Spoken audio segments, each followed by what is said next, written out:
So the Edible Atlas is a whistle-stop tour of 39 cuisines of the world, explaining what and why people eat as they do in those places. Initial inspiration for writing the Edible Atlas was hedonistic. I'm a food writer and I was looking for a way to write about the two things I love most, which are eating and travelling. It then occurred to me that there wasn't really a go-to guide for people who wanted an entry point to various different international cuisines, condensing information about them and recipes in one place. So I decided to create that with the Edible Atlas.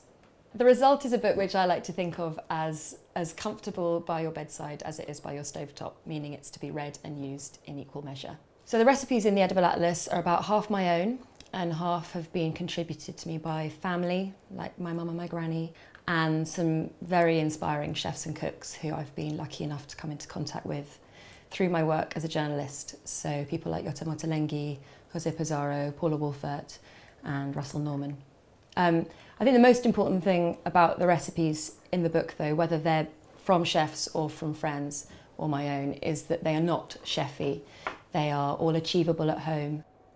The most eye-opening cuisine for me has been Iranian cuisine, or Persian food as it's better referred to, mainly because it wasn't one that I knew a huge amount about, but over the course of my research it became clear that it's a cuisine that has infiltrated and influenced so many cuisines with which we're more familiar, like those of the Arab Middle East and India, and stretching across the Mediterranean as far as Spain and Portugal.